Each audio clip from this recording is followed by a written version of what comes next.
Bonjour et bienvenue dans les coulisses de la science. Calypso, Oko, Aura, Aqua et bien d'autres encore. Mais de qui s'agit-il? Des satellites bien sûr. Il y a environ 6600 satellites qui ont été lancés, que ce soit pour la météorologie, l'observation terrestre, la géolocalisation, mais encore les télécommunications, la surveillance de l'armée ou des missions scientifiques particulières. Eh bien, en Nouvelle-Calédonie, nous utilisons des satellites pour la protection de l'environnement, l'aménagement du territoire et la gestion durable des ressources naturelles. La Calédonie vue par des satellites, c'est tout de suite sur NCTV.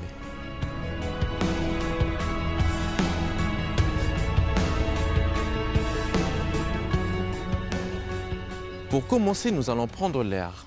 Non, là où nous allons, il n'y a pas d'air. Et oui, vous l'avez compris, je vous propose un tour dans l'espace, non pas avec une fusée, mais avec un satellite. Quels sont ces satellites artificiels? Pourquoi envoie-t-on ces derniers dans l'espace? Quelles sont leurs missions? C'est parti pour un tour en apesanteur.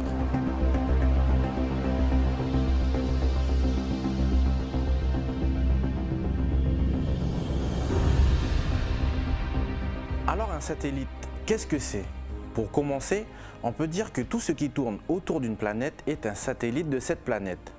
Par exemple, la Lune est le satellite de la Terre, mais la Lune est ce qu'on appelle un satellite naturel. Et aujourd'hui, dans cette émission, nous allons plutôt vous parler des satellites artificiels. Ces objets technologiques sont placés en orbite autour de la Terre à plus de 200 km d'altitude par des fusées qu'on appelle aussi lanceurs, pour remplir un certain nombre de missions. Mais quelles missions exactement? Eh bien par exemple, vous connaissez ou alors vous les utilisez sans le savoir, les satellites GPS. GPS pour Global Position System.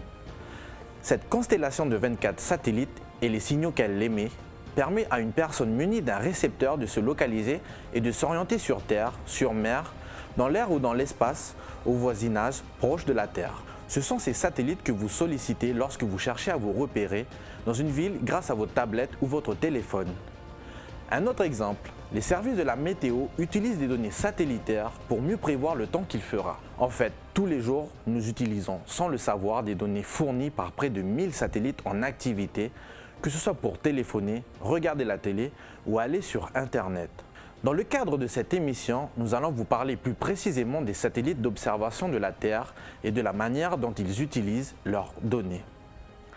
Comme tous les satellites, ils sont composés de deux parties distinctes. La charge utile et le module technique. Le module technique, appelé aussi bus, intègre la charge nécessaire pour faire fonctionner l'ensemble du satellite, moyen de propulsion, batterie et panneaux solaires entre autres. Cette structure est construite à la chaîne et on la retrouve sur de nombreux satellites. La charge utile, elle est spécifique à chaque satellite. C'est l'équipement qui va permettre au satellite de réaliser sa mission. Les satellites d'observation sont par exemple équipés de capteurs qui mesurent des quantités d'énergie renvoyées par la Terre sous l'influence du rayonnement du Soleil. Ces données sont alors analysées et traduites sous forme d'images. Et c'est grâce à ces satellites et cette technologie embarquée que nous pouvons ici, en Nouvelle-Calédonie, suivre l'évolution de la mangrove ou encore aménager le territoire.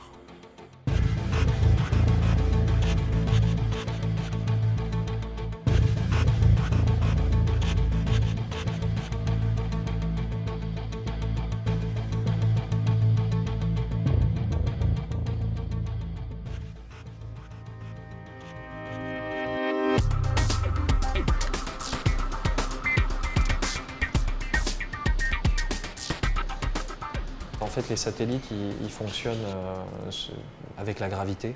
Donc c'est l'attraction de la Terre qui les fait tourner. Les satellites, en fait, on leur donne une impulsion comme on jette un caillou.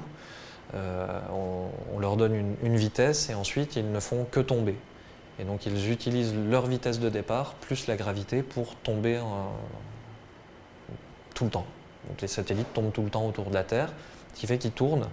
Et en fonction de la distance à laquelle ils seront de la Terre et de la vitesse donnée, on va avoir des satellites qui auront la capacité d'imager ou d'observer, de mesurer la Terre à des fréquences temporelles différentes.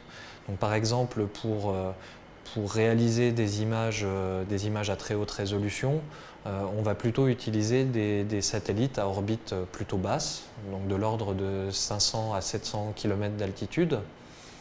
ce qui permet de faire des images très précises, jusqu'à 30 cm maintenant.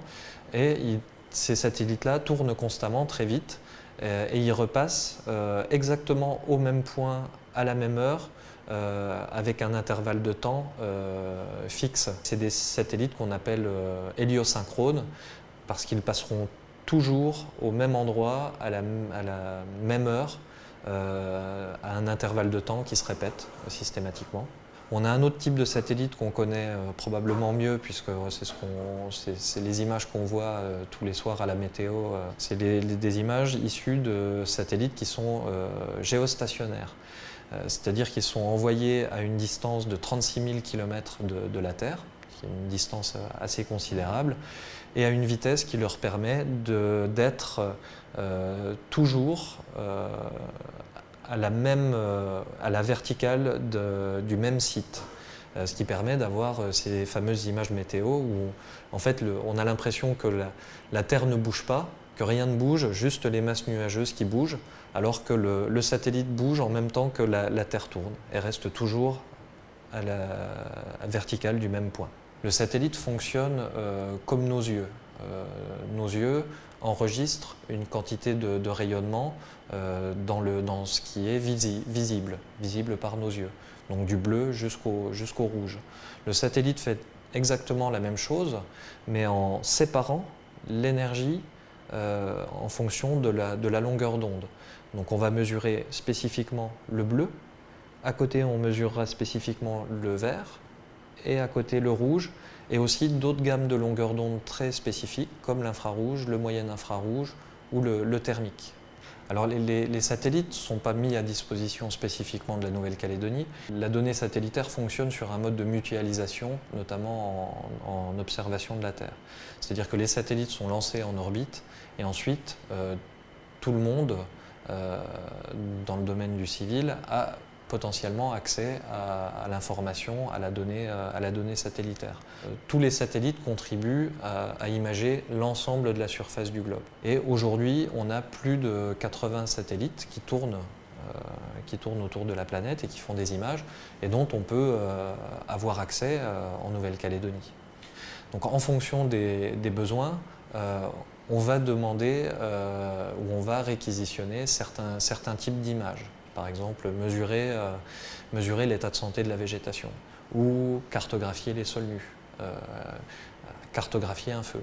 On travaille avec les industriels miniers pour fournir de la formation, notamment dans le cadre des suivis environnementaux, des suivis de leur secteur d'intérêt, de leur secteur d'exploitation, dans leur cadre de leur activité réglementaire, notamment vis-à-vis des provinces dans le cadre des codes de l'environnement. Direction la mairie du Yaté. Là, nous allons rencontrer M. Benedicto Doué-Perret, directeur du service technique de la mairie de Yaté. Il va nous expliquer depuis quand et pourquoi ils utilisent des données satellites au service de la commune. On a eu besoin de la carte satellite pour délimiter les terrains en façage avec les coutumiers, avec la mairie et les services concernés de la province. La délimitation réelle sur le terrain, c'est quand même difficile à voir puisqu'il faut des bornes géomètres. Et ce qui a permis de faire la relation entre le terrain et poser le projet dessus c'est le bureau avec l'instrument Bluecham, avec la carte satellite. Et on a un cadastre assez précis du lotissement de Wao, avec l'espace foncier des réserves. Et ça a permis de délimiter avec les coutumiers sur papier, pour faire avancer le dossier appendé à la province. Et les avantages, en fin de compte, c'est que si on n'avait pas cet outil Bluecham de photosatellite, il aurait fallu venir le terrain. Après, ils repartent avec des données simplement terrain, et ils regardent la carte topographique, et il y a encore des discussions entre nous et eux pour bien cadrer le projet sur l'espace foncier. On va aller sur un chantier concret de l'eau, où on a fait des échanges entre bureau d'études, province, par cet outil MEL. C'est outil satellitaire de Bluecham.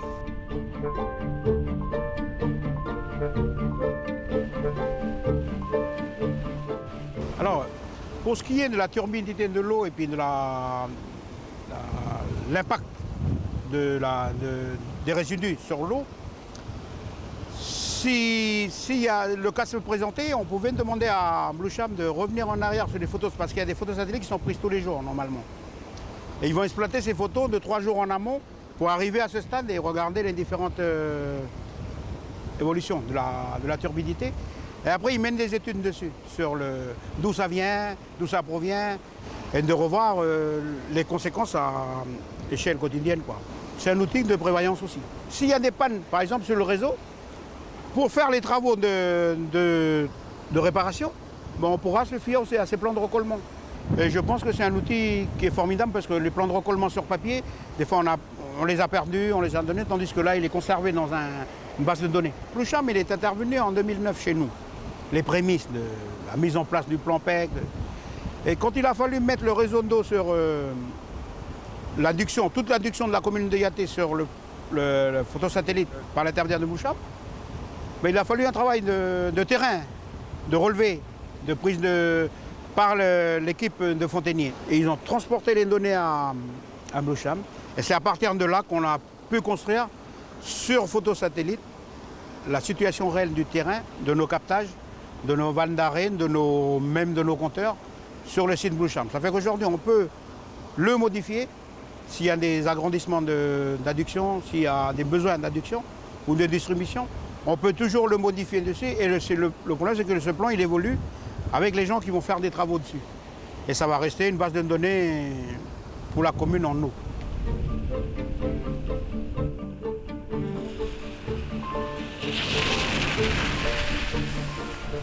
Alors la commune de Yaté a souhaité se donner les moyens de surveiller son environnement avec l'installation du complexe minier du Sud et de se doter les moyens de pouvoir suivre régulièrement et dans le temps son environnement pour les générations futures. Alors la mairie de Yaté a demandé l'acquisition de données satellitaires à très haute résolution sur son territoire, notamment sur des problématiques d'aménagement. Mais ils ont également accès à un certain nombre de satellites, plusieurs dizaines, qui tournent constamment autour de la Terre et qui réalisent des mesures tous les jours sur le territoire de la commune. Donc ils ont accès à ces données dans le cadre de leur suivi dans la plateforme de la mairie d'Yaté.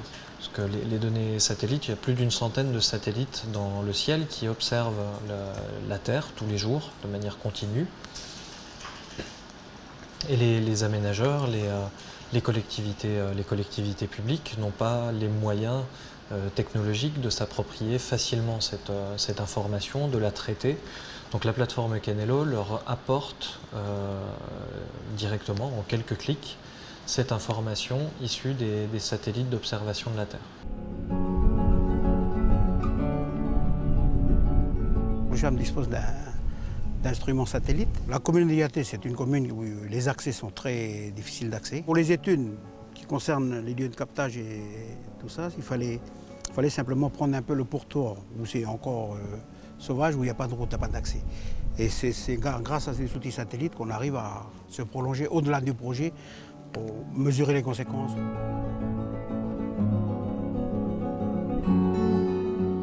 Sur ce que vous voyez là, je citerai quelques projets, gros projets, c'est-à-dire la bibliothèque, où il y a eu l'outil Bluecham sur l'approche de l'occupation du projet sur l'espace foncier.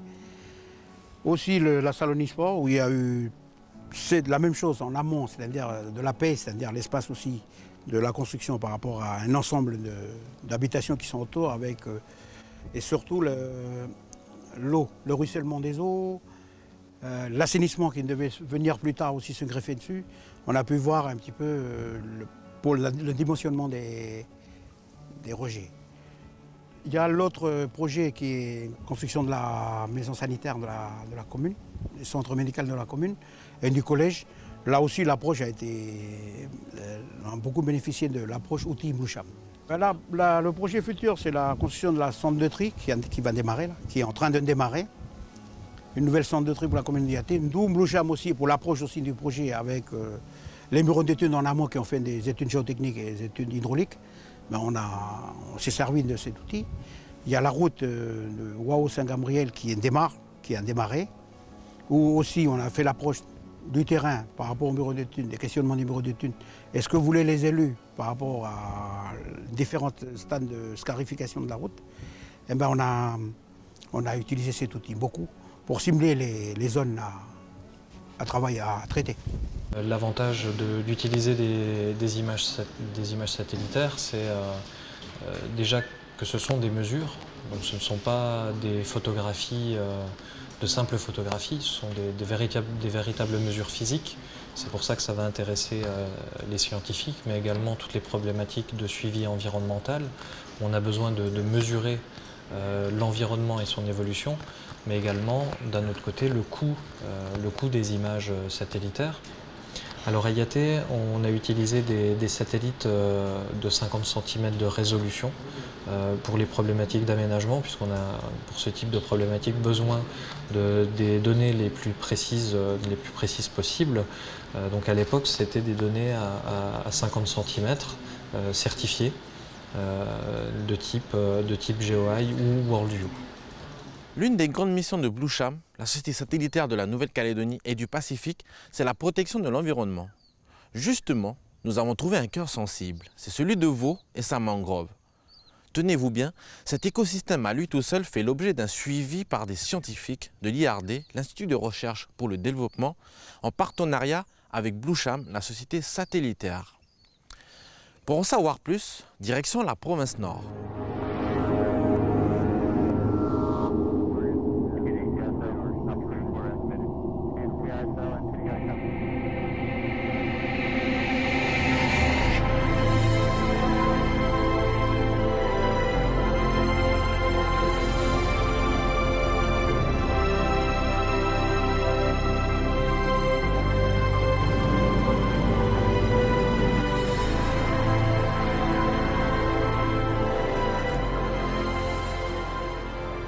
Depuis 2005, je travaille sur les mangroves de Nouvelle-Calédonie. Notre objectif est de comprendre le fonctionnement des mangroves et leurs évolutions.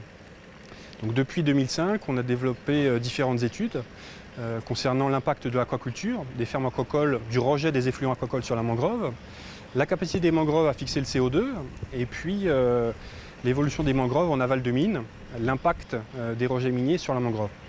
Notre objectif, donc il y a un objectif d'observatoire, c'est de suivi de l'écosystème en partenariat avec différents instituts, donc ici en Nouvelle-Calédonie, l'Université de la Nouvelle-Calédonie, mais également notre projet se fait à l'échelle régionale, en interaction forte avec la Nouvelle-Zélande et l'Australie, et puis également en interaction avec le Vietnam où je suis affecté actuellement.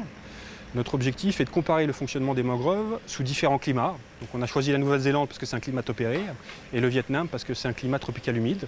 Donc on réalise les mêmes expériences sous ces différentes latitudes avec les mêmes équipements. Et notre objectif, c'est aussi de faire de la formation et des échanges d'étudiants. Donc actuellement, il y a des étudiants qui travaillent à la fois sur la Nouvelle-Zélande et sur la Nouvelle-Calédonie, sur l'Australie et sur la Nouvelle-Calédonie. Et bientôt, il y a des étudiants vietnamiens qui vont venir se former à l'étude de la mangrove en Nouvelle-Calédonie. Notre objectif est de faire de la Nouvelle-Calédonie un centre de recherche et de formation internationale pour les jeunes des pays en voie de développement.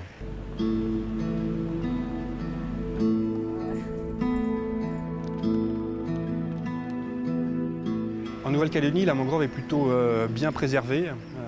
Du fait de la faible densité de population sur le territoire, les mines orphelines représentent un des dangers les plus importants pour les mangroves du territoire parce qu'il n'y a pas de moyens de rétention et de décantation sur les massifs et il n'y a pas encore eu pour toutes de projet de revégétalisation. Donc à chaque pluie, à chaque forte précipitation, il y a une érosion importante et les latérites vont venir se déposer dans la mangrove.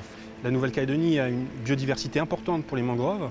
Ce sont des mangroves préservées et ce sont des mangroves qui peuvent nous servir de référence pour les études dans d'autres pays, notamment comme le Vietnam, où là, il y a des millions de gens qui vivent sur le littoral, qui exploitent la mangrove, qui rejettent beaucoup de choses dans la mangrove, où les mangroves sont vraiment menacées et ont beaucoup disparu depuis le début des années 80.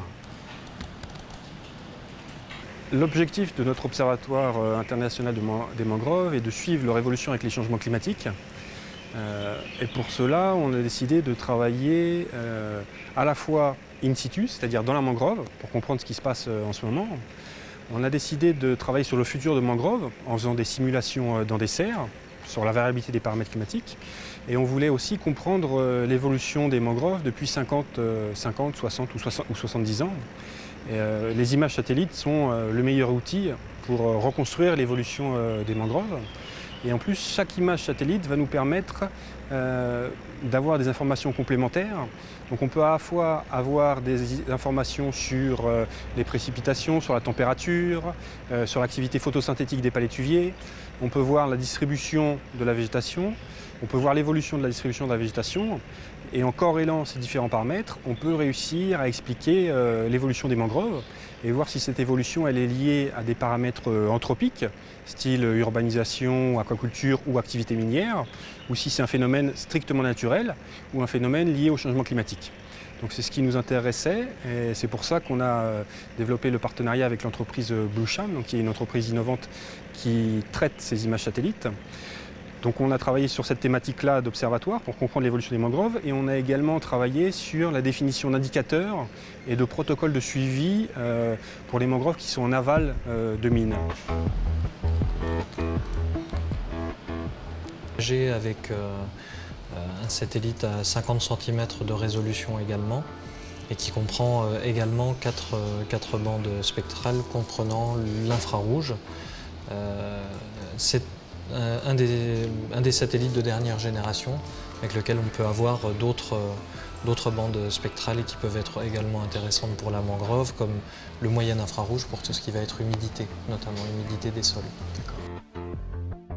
On travaille sur l'écosystème mangrove en relation étroite avec l'équipe de scientifiques de l'IRD pour suivre les évolutions des différents types de végétation dans la mangrove. Première information utilisable pour les scientifiques et constitue les images à très haute résolution. Donc là, par exemple, sur le cœur de veau dont on parle.